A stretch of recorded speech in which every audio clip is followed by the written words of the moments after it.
Okay, so let's get going, my dear friends. Hilchot Shabbat, could you put it on a little bit lower so that the noise doesn't, send me to sleep? Thank you so much. That's perfect, yeah. Okay, Hilchot Shabbat, the laws of Shabbat is going to be this semester's discussion. We're going to learn everything you need to know about the laws of Shabbat. We're going to run through all of the Melachot one by one, but we're not going to start with the Melachot. We're going to follow a very, very specific pattern, as you are going to see, which is going to help us understand why we learn the laws of Shabbat the way that we do. Okay?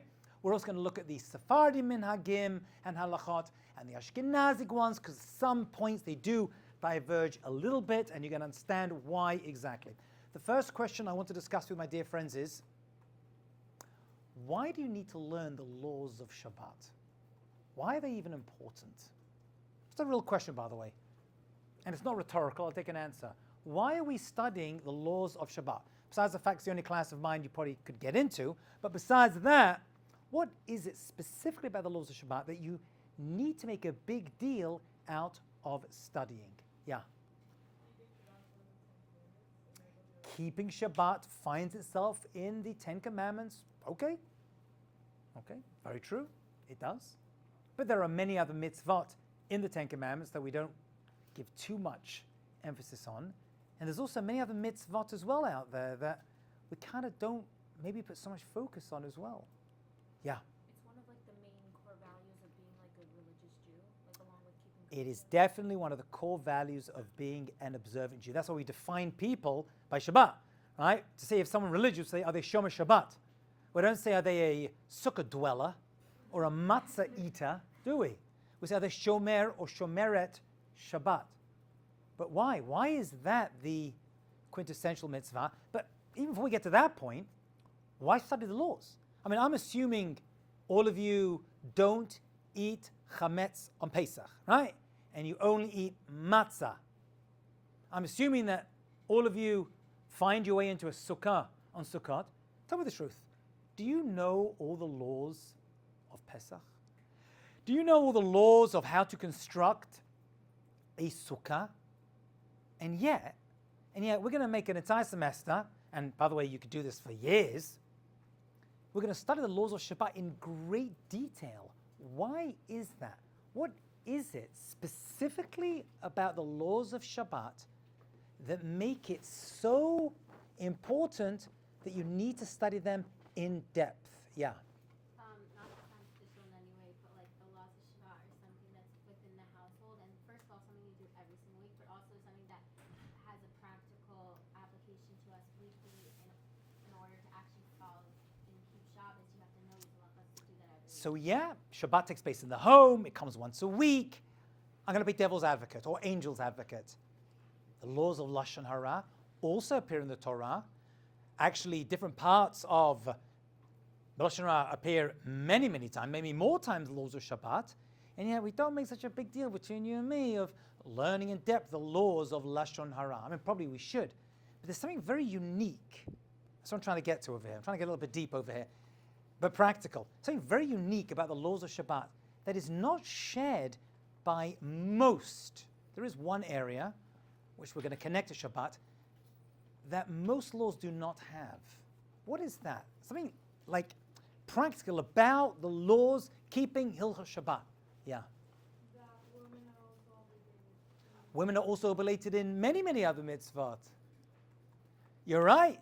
The entire household's involved in it, but women are obligated in, shofar and Pesach, Purim.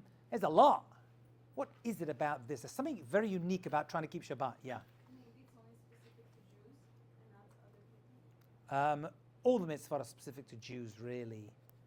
Well, the laws of them definitely are. Yeah, the mitzvot, the commandment too. Okay, I'll tell you the answer. Or I'll give you an answer. And it's not my answer, it's actually the answer of the Chofetz Chaim in his introduction. Hannah, do you mind closing the door? Thank you so much. Okay. There's something different about the laws of Shabbat, which will become very, very evident. And that difference is, it's impossible to know how to keep Shabbat without studying the laws, Because, unlike other areas of Jewish life and mitzvot, where you can see someone and learn by looking at them how to do that mitzvah, when it comes to Shabbat, that is impossible. You can't just watch someone else and figure it out. And I'm going to give you a very specific example, and ain't my example. We're going to be discussing the laws of borer, separating. What that means, why, where, when, I'm not going to tell you now. I will, but not right now. When you study the laws of borer, separating, you're going to see that it's impossible to know what to do or not to do without learning the laws. So I'll give you an example. You have two people, and both of them have a bowl in front of them. And in both of the bowls, there are raisins and nuts, right? They have that in common. Two people, it's Shabbat. Both of them put their hand into the bowl. Both of them take out a raisin. One of them is doing an amazing mitzvah, one of the greatest mitzvahs, according to some, and one is doing the worst sin, Aveira. What? Two people doing the same thing at the same time in the same way. And one of them is doing a tremendous mitzvah, and one is doing a terrible Aveira, sin. How could that be?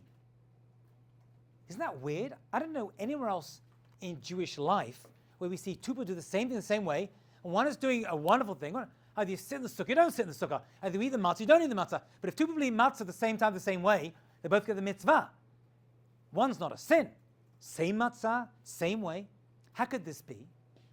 So I'm not going to get too technical right now, but I'll mention it, and you can bank it in your cerebellum, or hippocampus, wherever you keep stuff, right?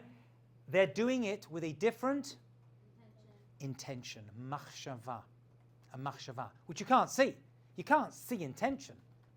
You can't see it. The intention of the person who is taking out a raisin from a mixture of raisins and nuts, what's their intention? Eating. No, they're not eating. What are they doing? They're eating a raisin because they want a raisin. It ain't difficult. What's that mitzvah, by the way, just for interest? Oneg Shabbat. They're enjoying Shabbat, taking pleasure out of it. They take out the raisin because they want a raisin. Baruch Hashem, I eat a raisin. Make a bracha, ha'etz, boop, in it goes. They have a tremendous mitzvah.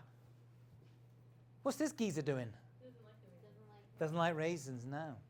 Doesn't like them. Wants nuts, but they're all mixed in together. She's going to remove a raisin in order to get to that. So both did exactly the same. Both put their hand inside the bowl. Same bowl. Same raisins and nuts.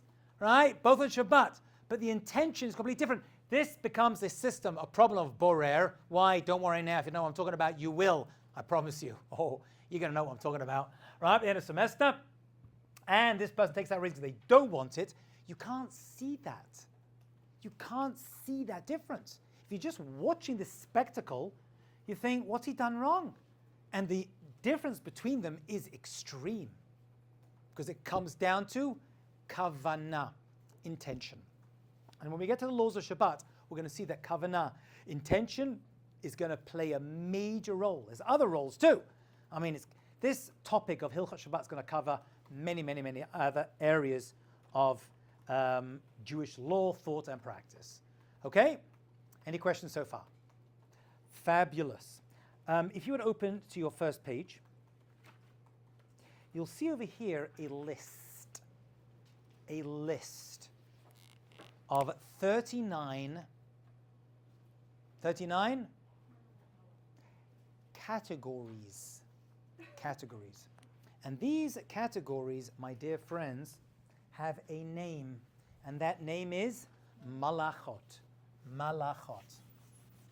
let's talk about that word, because we're going to visit that word and we're going to break it down again and again and again. Melacha. Melacha. We need to define this word. What does the word Melacha mean? And how do we know what it even means? What's a Melacha? Oh, by the way, just so you know, every Hebrew word or expression I put on the board, I probably should have mentioned this already, needs to be known. You're expected to know it in the Hebrew with the correct translation or understanding or interpretation. This is one of them. This is a biggie. Okay, I'm going to be doing a lot of Hebrew words this semester. Not because I want to upset you. When you learn Hilchot Shabbat, you can't help but look at Hebrew words because they're going to come to demonstrate ideas you don't find anywhere else in Judaism. Okay? It's only here. All these expression ideas are non-translatable anywhere else, only when it comes to laws of Shabbat. Okay? You're going to have to double click on Hebrew words throughout the semester. So the word Melacha means, is that right? Is there another word for work? Creation, like create, to build. So we're going to get to the better translation, and that is a better translation. But is there another word for work? What is it? Avodah. Could somebody please tell me the difference between a Melacha and avodah? Assuming there's two words that are completely different, there must be two very different things, right? Makes sense. They couldn't be the same. Why would you need two very different Hebrew words to say the same thing? And by the way, just so you know, they are very, very different. I'm having the same people answer all the questions over here. Come on. Esther, go on now. Avodah, I think it's work that you are allowed to do on Shabbat. Is that correct? Are you allowed to do avodah on Shabbat? No. Yeah. No. Anybody? It's not rhetorical. This is not, by the way, I'm not on YouTube right now. I'm actually here. You can actually, talk to me, ask me to pause, and we can have a conversation. Yes, Ba? Avodah is more like physical. How would you know that? How do you know this is more physical? Does that mean Melacha is not physical? Not that it's not physical, it's just more like More la what?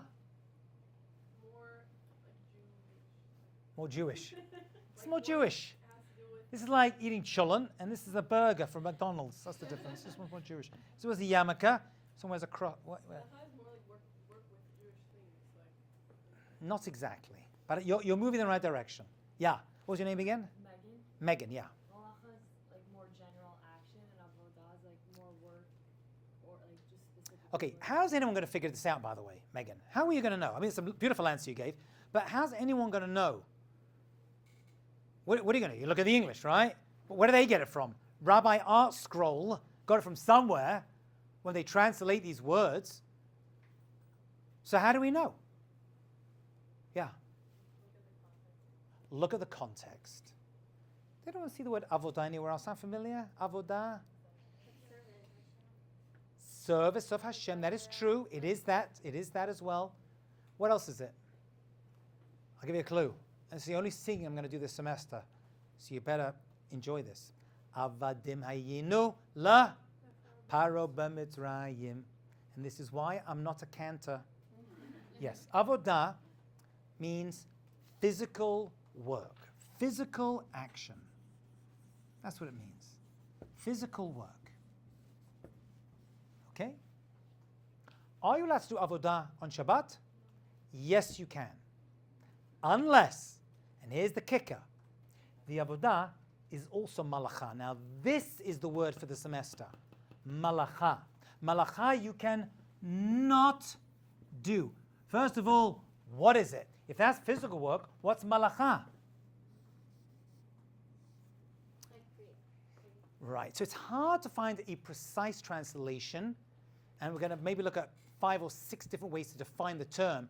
But for purposes of this particular part of the semester, by the way, guys, I really would suggest you take down notes as I'm speaking. This is not my beginner classes over here. We're going to move fast this semester, okay? And all the Hebrew words and ideas you need to know. I'm just warning you, because some people come from introductory classes, and you're going to have to really follow along. Melacha means creative action. It's creative and it's action. Well, how do I know that? How do we know that? Okay, this I kind of get avodah, work, right? We were avadim. I kind of see the word eved is a slave. I kind of get it. Makes kind of sense. But where do I get this from? Because the 39 melachot that we can't do on Shabbos were the actions that created the Mishkan. Like we were Okay, so we're going to have to travel through the Torah, and we're going to find something that involved the word Melacha, and that was the Mishkan. The Mishkan, a portable tabernacle that was created and designed and built and assembled in the Midbar, in the desert. How many times? 42 journeys, 42 assemblies, 42 times. Eventually it was taken into Eretz Yisrael and was put into various locations. One of them was where I was just a couple of months ago, in Shiloh.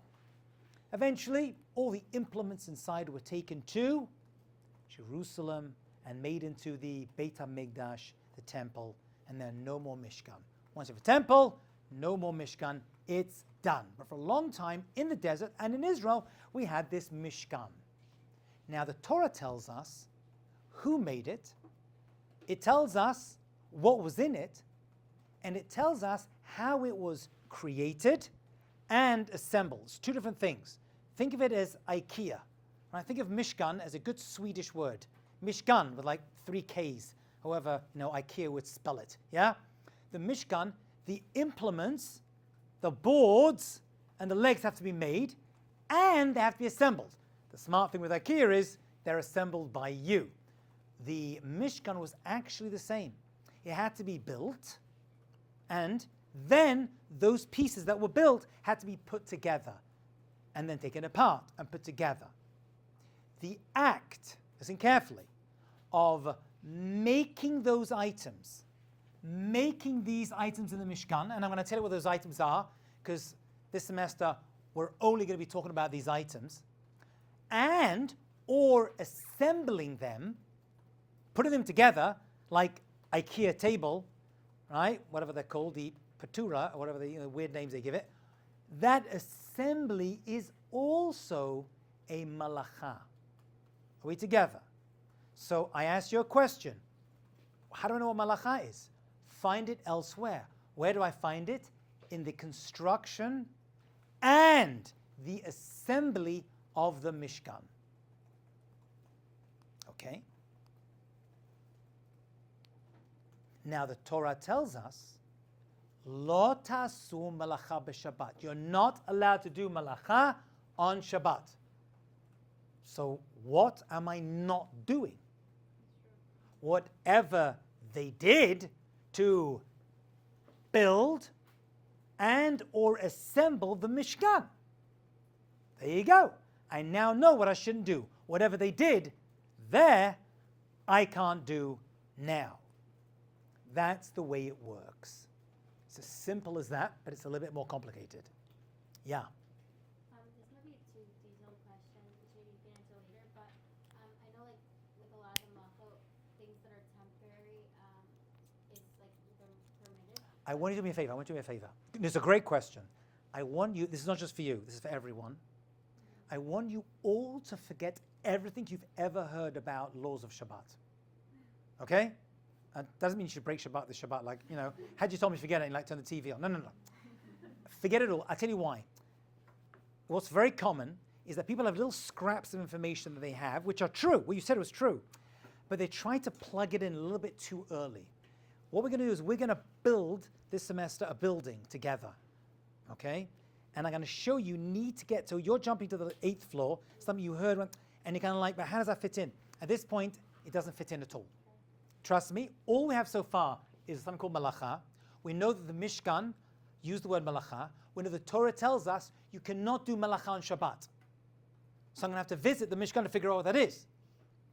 And they were never allowed to make or assemble the Mishkan on Shabbat itself. Tells you a lot, right? It tells you a lot. The fact that the two are connected must be that whatever they did, you cannot do, because the Torah says you can build a Mishkan every day. Why are you building every day? Because they had to be assembled and reassembled at least 42 times. So now we're saying, but you were never allowed to either make something in the Mishkan. I'm going to tell you what those things are. We're going to look at a bunch of them today. And over the semester, we're going to take a much deeper dive into them. Plus, you cannot assemble them on Shabbat either. Okay? We together? This might be a bit of a tangent, but if we had the Mishkan when we didn't have the temple, why don't we have the Mishkan today? Once temple was built, the Mishkan is completely forbidden to be used. Temple is the full-time and forever replacement. Even if we don't have the Yep, 1,000%. 1,000%. Yeah. Okay, that's the Mishkan. Interestingly, the word Melacha appears in the Torah how many times? 39 times. It's a cute hint. It's a cute hint. But it does appear 39 times in the Torah. How many of the Malachot are mentioned in the Torah? How many of these 39 activities are mentioned in the Torah in relation to Shabbat?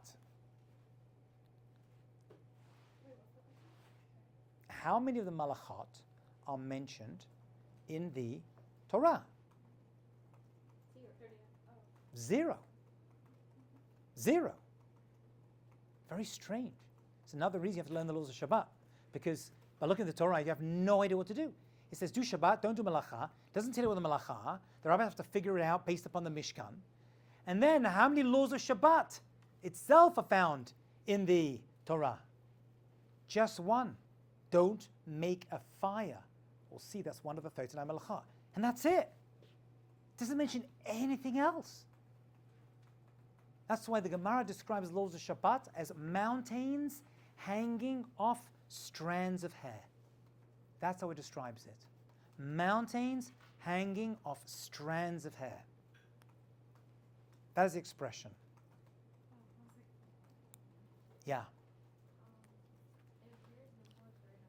The word Melacha, just appears 39 times. It's a hint.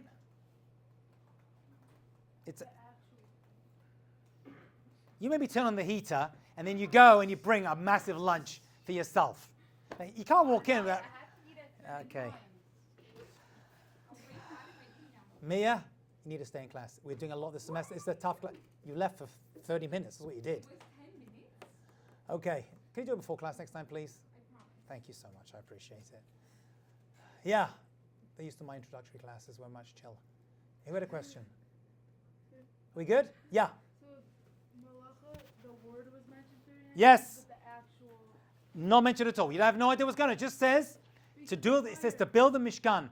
One law of Shabbat. It just says lo tavaru eish on Shabbat. But Moshe Vatayim, don't make a fire. All right, on Shabbat. As far as I know, that's the only thing I can't do. But we know there's 39 things. How do I know? I need to look at the Mishkan. But where are those laws mentioned? Where are those details mentioned? That's in the Mishnah and the Gemara.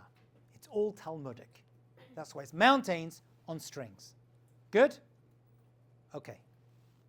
Any questions? Fabulous. So now we have a situation. We know what we cannot do. Oh, just by we should mention, just in passing, but we'll do it in more detail. Please tell me some of the items inside the Mishkan. Okay? Because we're not going to learn the laws of Shabbat, by the way. We're actually learning items and activities in the Mishkan. That's how you learn the laws of Shabbat. Because you're learning 39 Melachot, aka Lamed Tet. 39 Melachot we're learning.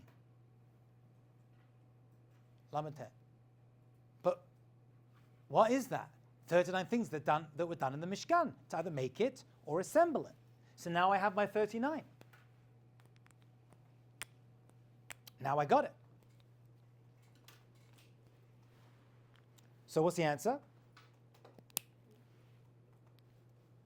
What was the question? How are we going to figure out what these things are? So we have to visit the Mishkan. And in the Mishkan, there were a number of items. Let's just do a few of them so you have a rough idea. Let's play a little game of items in the Mishkan. Shout them out. Shulchan. Thank you. There was a table, a shulchan. What was on the shulchan? Bread. No, it was actually the lechem hapanim, the face bread. How many were there, just for interest? 12 of them, that's correct. Racked up on 2 racks of 6 and 6. What else? The Aron. What was in the Aron? The Luchot, very nice. The tablets. What else? We have a Mizbeach, we have an altar. What was in that? What was done on that? There was two of them, yes. There was a copper one, there was a gold one. What happened on those two Mizbachot? One was the incense for the Ketoret. That was the golden one. And the other one was for sacrifices. For sacrifices. What else was there? There was a menorah. Very, very nice. There was a menorah. Yeah. That was lit how often? Every day. By Kohen Gadol. That is correct. Okay? You have all these items. There was a kiyor that was inside there, thing to wash your hands with. Okay, so we have a lot going on. We have the ketoret, we have the spices. There were things that were brought in the Mishkan. What were brought into the Mishkan and used in there? Meat, right? There was meat. There was a lot of basar. Actually, that was most of it. Most of it was meat that was brought in. What was poured onto the Mizbeach? There was oil was used, and wine, and salt. There was yayin. There was melach. Yeah, there's a lot of stuff going on over here. A lot of stuff that was cooking and hooking and cleaning and eating. So much. Does this look familiar to you, any of this, by the way? Yeah. I don't mean familiar as in you saw it, but where do we see this? Meat, wine, salt, bread, yeah, Torah, table. Some gone over here, right? The two are connected. It's not just a coincidence that Melacha appears in both. The two are absolutely connected. How are they connected? Well, there's many answers to this, but I think it's safe to say that the Mishkan was the holiest place, Kadosh, Kodesh Kadashim, Holy of Holies, and Shabbat is the holiest time. The first time the word Kadosh appears in the Torah is describing the creation of Shabbat. So they are related, time and space. There's a lot more to say on that, but that is the basic connection between them, yeah. Do you mind repeating the connection between the Mishkan being the holiest of holies and Shabbos? Well, the Mishkan is called the Kodesh Kodashim, or the inner sanctuary, right? From him, the holiest place. And Shabbat's called the holiest time, right? It's Kadosh, Mikol Zmanim, from all other times. So we see they are connected, right? What connects them happens to be one word, Melacha. That's how we pull them together. So we're not just learning out the laws one of the other by, let's just use that. They are intrinsically connected. When King Solomon built the Beit HaMikdash, when he took these items and put in the Beit HaMikdash, he said, very interestingly, a very cryptic statement, that which was is and that which is will be. And the rabbis say that he knew the temple would be destroyed. About 400 years later it was destroyed, but he said we're always going to have Shabbat as a replacement for the Beit HaMikdash. What is the word for prayer? What word do we use?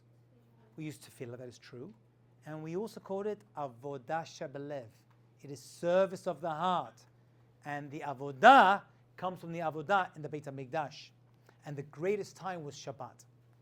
So Shabbat comes, I wouldn't say as a replacement, but the merit of Shabbat brings us what we have today as a form. That's why the main reason the Mishkan and the Beit HaMikdash existed was for teshuvah. Teshuvah. That's what was happening. All the sacrifices were brought as a form of repentance. And so too, Shabbat is shuv, to return. There's a lot going on over here, beyond the scope of this class, but I want to give you some context rather than just jumping in as to this you can do, that you can't do. All right? Okay, fabulous. So if you look on page 1, now you can look again, you see there are 39 malachot. You now know why there are 39 of them, because there were 39 creative actions performed in the Mishkan. Right? Now you know where there's 39. Why are we learning why the laws of Shabbat divided into 39 sections? Because there were 39 malachot to build and or to assemble the Mishkan. That's it. You got it. It goes deeper. How are they separated out, these 39? Look in your little books, which now belong to you. How are they separated out? Into groups of, you were here last semester, Hannah. Remember this? We discussed this last semester? 4 groupings. Was that in your class last semester? Oh, no, it wasn't. That was introductory class. No, it wasn't there. Okay. They're divided up into 4 groups. You see them? What are the 4 groups? It's written there. It's not a trick question. Just read the words on the page. If you want, I'll text them to you later if that'll be easier for you. I don't know. I'll tweet them out. Is that better for you? Yeah? Okay, let's have a look. 1 through 11 are the order of bread and or semanim, herbs. Bread. What bread was there in the Mishkan? Good girl. On the Shulchan. Next grouping, 12 through 23, the order of wool garments. Next, that was 24. 25 to 31 are the order of hides. Hides. Where were hides used? Skins, that means skins of animals. In the Mishkan, there were various curtains, right? You realize they're made of hides and covers, right? And finally, from 32 to 39, we have the order of building. Building. When you build, you write, you erase, you build, you demolish, you extinguish, fire. There's a lot going on. So these 39 aren't just random things. They fall into 4 categories. And you know what these 4 categories represent? Every Melacha that exists in the world. There is nothing besides these 3. Every creative action in the world comes down to these 39, whether you realize it or not. And if you don't realize it, you're going to have to find it. Are you allowed to turn on a light bulb on Shabbat? No. I'm going to try that again. Is that a light bulb on Shabbat? No, thank you. Like 3 people. No. No is the right answer. Did they have light bulbs back then? No. So how do I know you can't turn a light bulb on Shabbat? So that's a machloket we're going to see. That's a disagreement. Some say it is havara. Have a look. Can everyone see it? Ma'avir, 37, making a fire. But is that a light bulb? A fire means like, I don't know, a match or something. What else could it be? No, turning it on. Talking about lighting, not extinguishing. Yeah, very good. How'd you know that? Very good. The Chazon Ish says when you actually turn a light on, you're closing the circuit and the light comes on. It's actually building, boner. It's interesting, okay? I mean, it's academic in a sense because both agree you can't do it. But I'm just showing you how we're going to look at modern examples, all right, which we've had 3,000 years being able to do, and you have to find them in here. If they're not in here, they don't exist. If they're not in here, they don't exist. It has to be in here. One last question. Something can be malacha, and it can also be avodah. Give me an example. Something can be malacha, and also be avodah. You can look in the list. You know what a malacha is now. You better do. And you know what an avodah is now, right? You can have something that's both. Give me an example of something you think from these 39 is both. Yeah.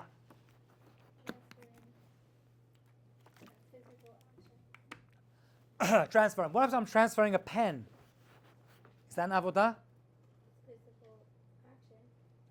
Avodah means hard work. Hard work is what we're going with the avodah thing. Okay? Although the example you've given is a really tough one. You're right. Because it's different from all the other 38. It's called a Melacha Chalusha, a weak one, because you're not creating or changing anything. It's just changing location. So Hotza'a carrying happens to be a very weird Melacha that appears at the end, and it's a real Melacha. But it's hard because you're not actually, all the other 38, something is being changed through a creative action. Some physical difference. When I take this from indoors to outdoors, it's still the same. So that's a weird one. But we'll get back to it. Yeah, Hannah. Boner, building. Yeah, building, you're going to assume, it takes a lot of hard work. You're not allowed to build on Shabbat. Yeah. Is writing difficult? Depends. You're like in my exam, after like 20 minutes, my hand hurts, Rabbi, I don't want to do anymore. Yeah. Okay, maybe. I would say writing is more creative. Is it possible to have something that's creative, Melacha, and not avodah? Yeah, I would put writing under that category. That's creating something. There's nothing more creative. Animals don't know how to write. They communicate how to write. So that's a very creative action. Drawing, yeah. Is it an avodah? No, you just get a pen and pencil, you just wipe it out. It's not so difficult, yeah. Could you have something that's an avodah and not a malacha? An avodah, but not a malacha. So we saw malacha and avodah. We saw malacha but not avodah. Now an avodah but not malacha. Give me an example of something which is avodah but not malacha. Someone hasn't answered yet. That's why we're playing tennis, me and you today. Or pickleball, more rightly. Let's say I were to tell you on Shabbat to take this table up 3 flights of stairs. Yeah? Very good. Is that avodah? Is it malacha? From indoors to outdoors, from rishus to rishus. We'll see why that means. Transferring from one domain to another. This is one building. So I can take this table upstairs. Are you allowed to take this table up 3 flights of stairs? Yeah. You can do avodah. You can't do malacha. The only avodah you cannot do is if it's also malacha. So we're going to have to figure out what is even a malacha. What is even an avodah? Yeah? We've got to figure out a lot of stuff over here. Yeah.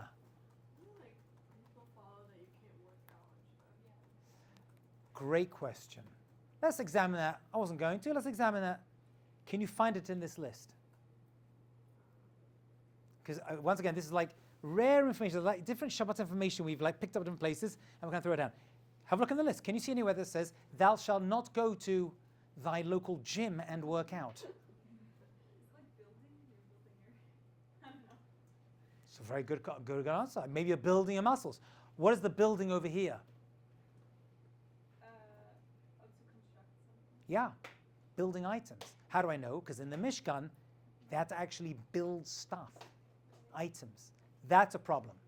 Working out is not one of the 39 melachot. Now the rabbis, and a lot of this semester we're going to do this, may turn around and be like, I know it's not part of 39 melachot, but you know what? We're scared that if you do this, it's going to be a slippery slope, which they call a gezerah or a takana. Yeah? And that you cannot do. For example, the famous one everyone knows is muktzah. Nowhere does it say you cannot move a pen. But the rabbis have the ability to say that moving could lead to writing.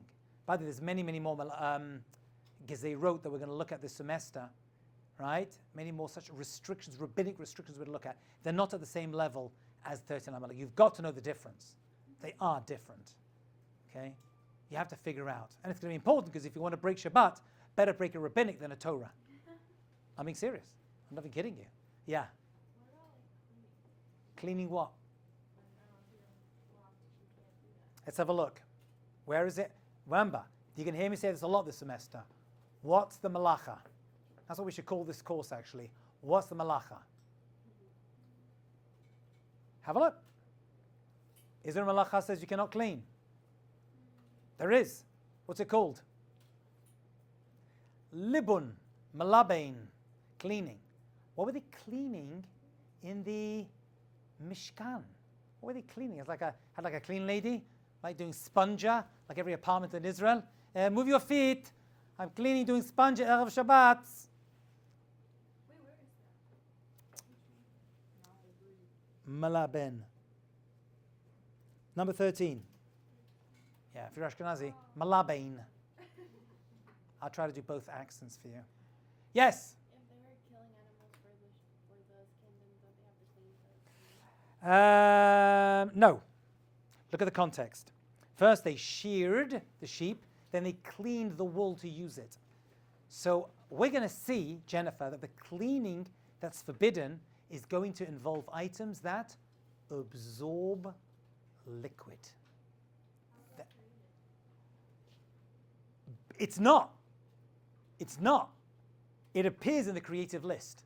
It appears as a malacha. So just because that's my point, just because your modern understanding is, well, cleaning isn't creative, But cleaning out something and getting the dirt out of it is considered to be a creative act. It's a Melacha. It may not be creative per se, you may not see the creative aspect to it. You don't always have to see it, but it was one of the 39 actions that was done in order to create the Mishkan. That's what we're saying. What if you have one set of dishes for Shabbat? Who says you can't clean dishes? You said. No, I didn't. You're allowed I didn't say that. washing the You didn't hear what I if said. you're gonna use them on Shabbat. No, don't forget everything you learned about Shabbat. Just based on what I said. Don't start bringing me different things. My rabbi told me. I don't want to hear that this semester. Where did I mention dishes? What did I say?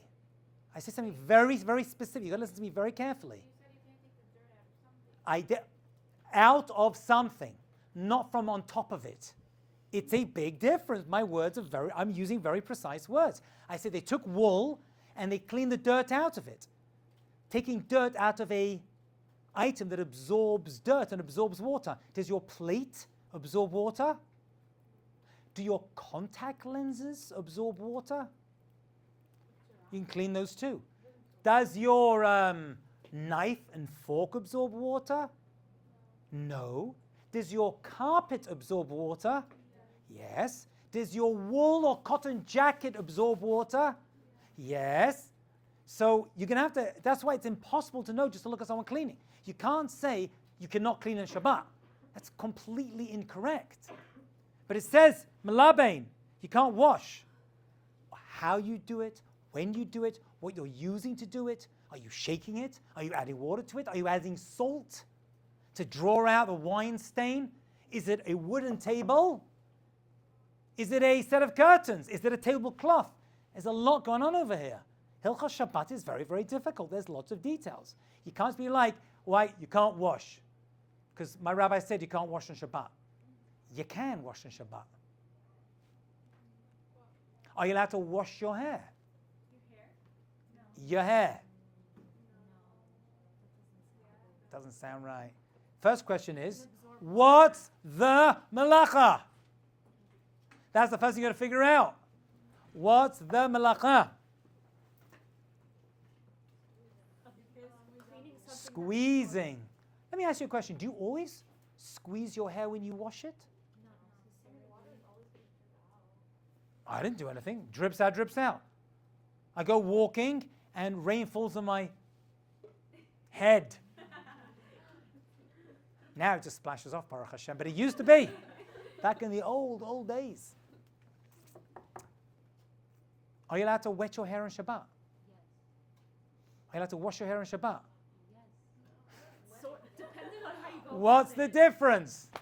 I know it sounds very pedantic, but this is really what we're going to learn this semester. There is a big, big difference. Yes. I know but it's don't right. squeeze it out. What? Yes, but don't squeeze it out or use a towel on it. You should be good. It might not be in the spirit of Shabbos. No, but though, you're not so- allowed So what? How does spirits of Shabbat come into this? What's that about? I mentioned Doraita, Torah. I mentioned Rabbanan, and say like spirits of Shabbat. What is it, like an alcohol? And you, another freaking tequila we got to drink now? The spirits of Shabbat? They're good. I'm sure they must exist. Must exist. I can. Every Jew's bringing out tequila. Every celebrity got their own tequila brand at this point. How many agaves are there in the world, for God's sakes? For goodness sakes. And they're all the same garbage, I won't tell you. Okay, we will discuss this and many other questions next class in Yetz Hashem.